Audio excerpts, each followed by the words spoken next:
What's up, my friend? Mike Robertson here, and today we are going to talk about what I describe as athletic rowing. So if you watched the video last week, we talked about athletic pressing, why we might choose a standard bench press versus a dumbbell bench press, why you might choose unilateral versus bilateral options. So I want to take that same concept and just flip it on its back, kind of literally here, and talk about rowing and why somebody might row. So let's just start there. Because in a lot of cases, you want to row, at least from a classically trained bodybuilder or personal training perspective, to develop the upper back. Specifically, you want to train the rhomboids or maybe the lats. You're trying to really work on pinning those shoulder blades back. And when we're talking about rowing, a lot of times we want to either develop that area or we want to develop a stable base. Maybe you're a power lifter, somebody that's trying to get really, really strong. And so when you have that good, strong base, when you've got a lot of compression on the backside of your body, that helps you in turn be more stable so you can push more weight in a competitive bench press. So why we row, in that case is more of an aesthetic viewpoint, or it's more of a strength-focused viewpoint.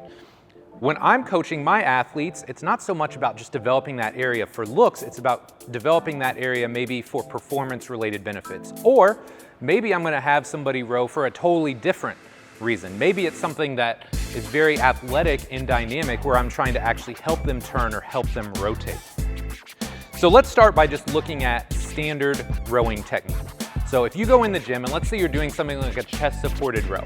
So the front side of your body is stable, right? It's actually getting kind of smushed and compressed by the pad. When you're there, you want to think about letting your arms reach long, and then you want to think about leading with your elbows and squeezing the shoulder blades back, trying to almost pin them together. So you're going to relax, get that stretch, and then lead with the elbows, pulling the shoulder blades back. Now, that is how it's classically taught, and if your goal is aesthetics, hypertrophy, or strength, by all means, those are fantastic cues. But again, for me, when I'm training athletes, maybe the goal isn't to just fixate them front to back. Because what ends up happening in a lot of cases, when you do too much of that or it becomes excessive, you lose your ability to turn. And if you're a straight ahead athlete, maybe you're a sprinter or you're an offensive or defensive lineman in football where you're going straight ahead, maybe that's not a bad thing. But if you play soccer, if you play baseball, if you play basketball, sports where you need to be athletic, be able to move, bend, turn, it could be problematic. So when we're looking at how we row and looking at the different options that we have on the table, we need to think about, okay, why would I choose a bilateral row such as a chest-supported row or a bent-over row, and when would I choose a unilateral variation? So if I'm thinking pure force production, I just want to get bigger, stronger, anything in that realm, I'm going to probably choose a bilateral variation. In fact, if I can take that one step further, the more stable I become. This is why a chest-supported row is such a great option. If you want to get really strong and put a lot of force into the bar, by all means, use a bilateral variation. But if I want to create or maintain a turn, if I want to be able to bend and rotate side to side, that may not be the best option.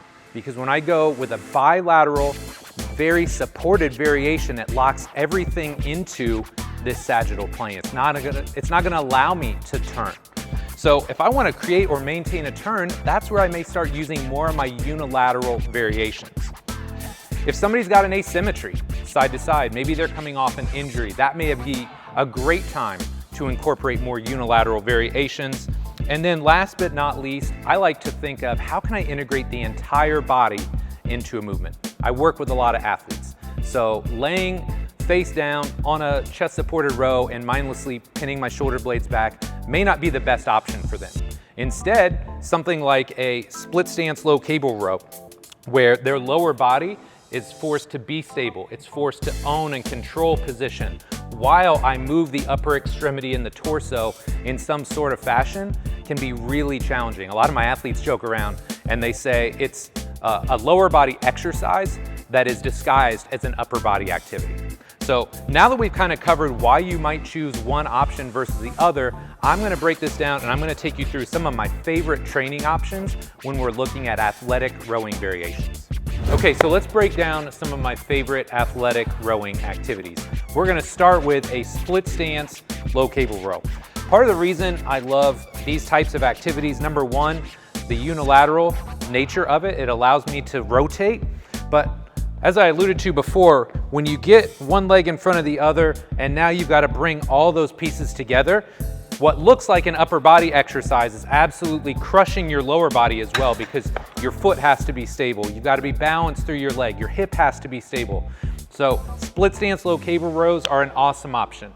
You can bring it up and you can do the same type of activity, but in a staggered stance. So now both feet are on the ground, same thing, reaching and then pulling back. Reach, inhale, pull back.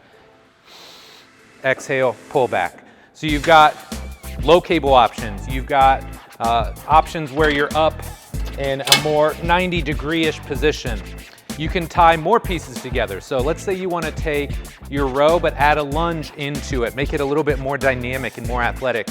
So here you can come down and then pull.